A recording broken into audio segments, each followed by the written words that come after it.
I give way to the honourable gentleman. There is no doubt that the Prime Minister has in many ways achieved substantial success in the economy. There is one statistic that I understand is not, however, challengeable, and that is that over her 11 years, the gap between the richest 10% and the poorest 10% in this country has widened substantially. That's right. How can she say at the end of her chapter of British politics that she can justify many people in a constituency such as mine being relatively much poorer off, much less well-housed, and much less well-provided than it was in 1979? Surely she accepts that is not a record that she or any Prime Minister can be proud of. Mr. Speaker, all levels of income are better off than they were in 1979. But what the honourable member is saying is that he would rather the poor were poorer, provided the rich were less rich. That way you will never create the wealth for better social services as we have. And what a policy! Yes, he would rather have the poor poorer, provided the rich were less rich. That is the Liberal policy. Yes, it came out, he didn't intend it to, but he did.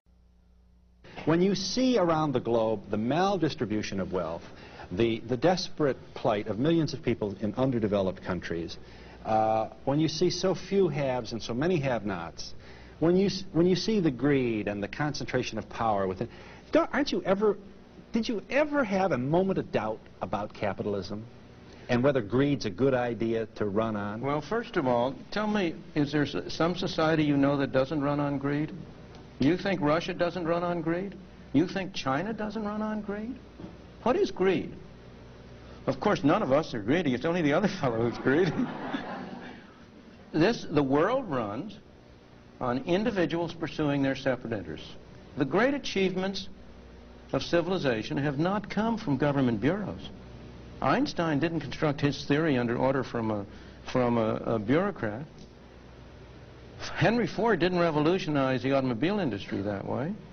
In the only cases in which the masses have escaped from the kind of grinding poverty you're talking about, the only cases in recorded history are where they have had capitalism and largely free trade.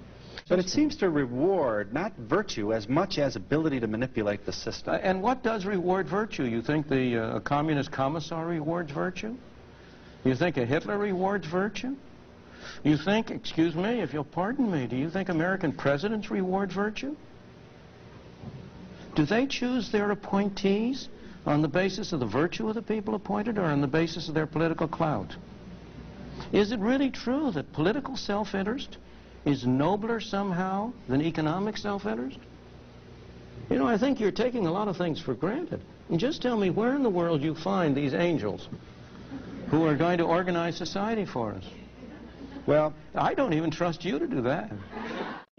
Look, don't attribute to me your conventional views of what, quote, a conservative believes, because I'm not a conservative.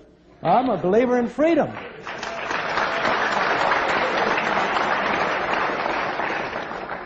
Well, then I'd like to talk about that using an example, freedom. In Ohio, an old man failed to pay his electric bill. You may be familiar with the case. And the electric company turned off the electricity and he died. The reason they turned it off was because it wouldn't have been profitable for them to keep it on because he didn't pay his bill. Do you believe that was right?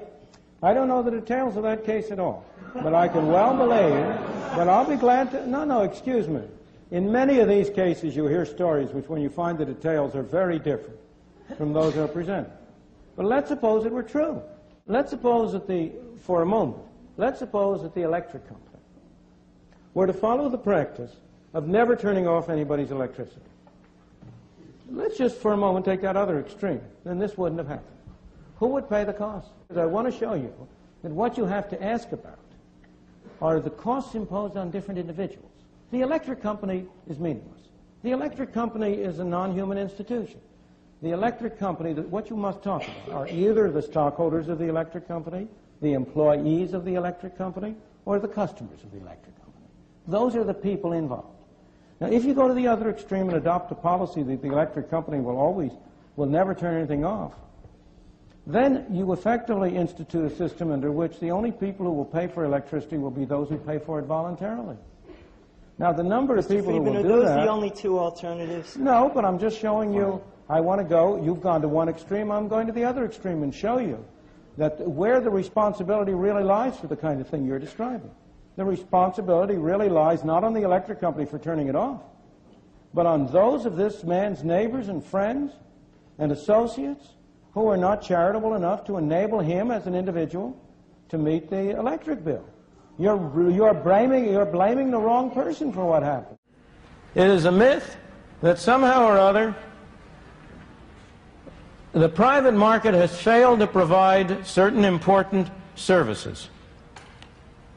And the government has had to step in response to an overwhelming public demand in order to provide those services. The reality is very different. The reality is that if you look at every program that the government has adopted in the direction of extending its scope, it took an enormous propaganda campaign by special propaganda groups to get those measures passed.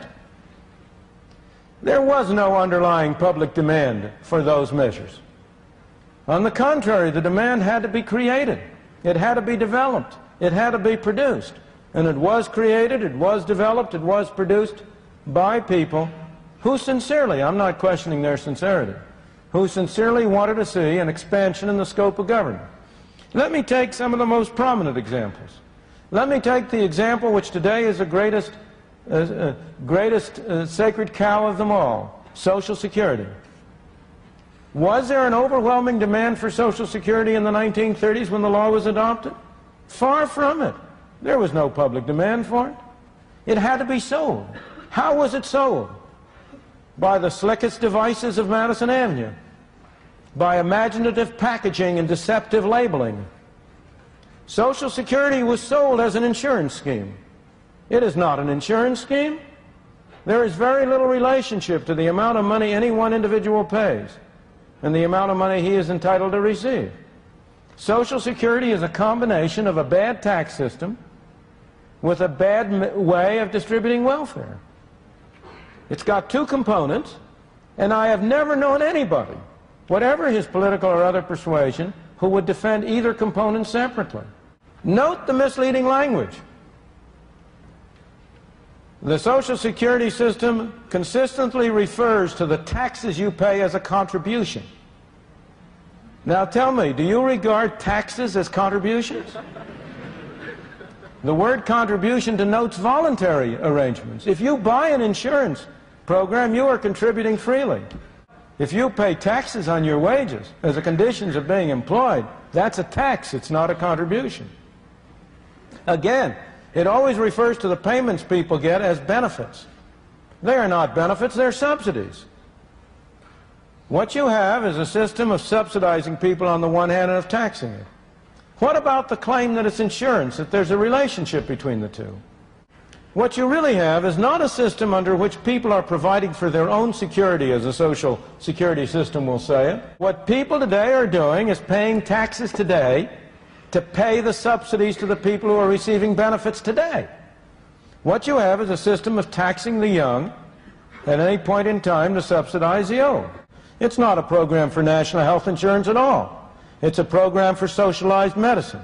It's a program for making physicians government employees. It's a program for creating long waiting lines and inferior medical service. But that isn't the way it's labeled. But the pressure for it is having to be created and built up by propaganda.